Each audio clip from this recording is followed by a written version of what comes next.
माँ को रुला देने वाली कहानी। हेलो माँ, मैं संदीप बोल रहा हूँ। कैसी हो माँ? मैं ठीक हूँ बेटे। ये बताओ तुम और बहू दोनों कैसे हो? हम दोनों ठीक हैं माँ। माँ, आपकी बहुत याद आती है। अच्छा सुनो माँ, मैं अगले महीने इंडिया आ रहा हूँ तुम्हें लेने के लिए। क्या? हाँ माँ, अब हम साथ ही रहेंगे। कविता कह रही थी माँ जी को अमेरिका ले आओ, वहाँ के लिए बहुत परेशान हो रही होगी। हेलो, सुन रही हो माँ? हाँ बेटे। बूढ़ी आंखों से खुशी की अक्षधूरा बह निकली। बेटे और बहू का प्यार नस नस में दौड़ने लगा। जीवन के 70 साल गुजर चुके। सुमन ने जल्दी से अपने पल्लू से आंसू पोंछे और बेटे से बात करने लगी। पूरी 2 साल बाद बेटा घर आ रहा था। बूढ़ी सुमन ने मोहल्ले भर दौड़ दौड़ कर यह खबर सबको सुना दी। सब खुशी की चल पड़े, बुढ़ापे चैन से और बहू के साथ गुजर जाएगा।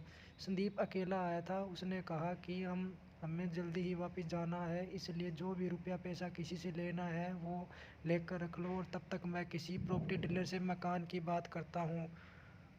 माँ ने पूछा। हाँ माँ, अब यह मकान बेचना पड़ेगा, वरना कौन इसकी देखभाल करेगा? हम सब तो अब अमेरिका ही में ही रहेंगे। बूढ़ी आंखों ने मकान के कोने कोने को ऐसे निहारा जैसे कि अक्सबोध बच्चों को चला रही हो। फानन फानन और दाम में संदीप ने मकान बेच दिया। सुमन देवी ने वो ज़रूरी सामान समेटा जिसमें उनकी बहुत ज़्यादा लगाव था। संदीप टैक्सी मंगवा चुका था। एयरपोर्ट पहुंचकर संदीप ने कहा, माँ तुम यहाँ बैठो, मैं अंदर जाकर सामान की जांच और बोर्डिंग पर वीज़ा का काम निपटा लेता हूँ। ठीक है बेटे। सुमन देवी वहीं वापस की बेंच पर बैठ गई। काफ़ी समय बीत चुका था। बाहर बैठी सुमन देवी बार बार उस दरवाजे की तरफ देख रही थी जिसमें संदीप गया था, लेकिन अभी तक बाहर नहीं आया। शायद अंदर बहुत भीड़ होगी, सोचकर बूढ़ी आंखें फिर से टकटकी लगाए देखने लगी।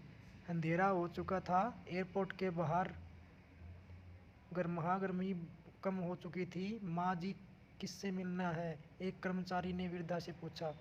मेरा बेटा अंदर गया था टिकट लेने, वो अभी मुझे अमेरिका लेने जा रहा है, सुमन देवी ने घबराकर कहा। लेकिन अंदर तो कोई पैसेंजर नहीं है।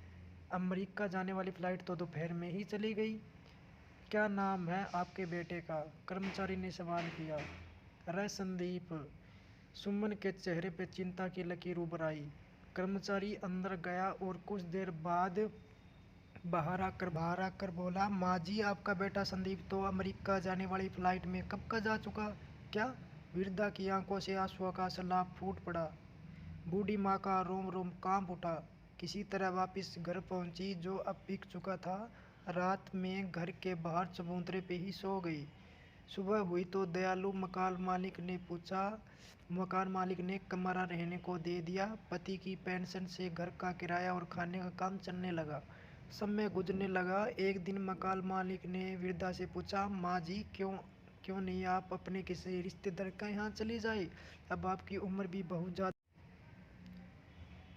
कब यहाँ पर अकेली कब तक रह पाओगी? हाँ चली तो जाऊँ, लेकिन कल को मेरा बेटा आया तो यहाँ फिर कौन उसका ख्याल रखेगा? आंख से आंसू आने लग गए दोस्तों।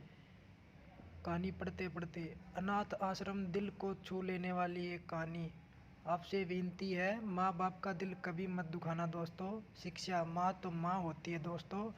धन्यवाद दोस्तों जो आपने स्टोरी सुनी। अगर आपको यह स्टोरी पसंद आई तो प्लीज़ लाइक एंड कमेंट ज़रूर करें दोस्तों, और चैनल को सब्सक्राइब करना न भूलें।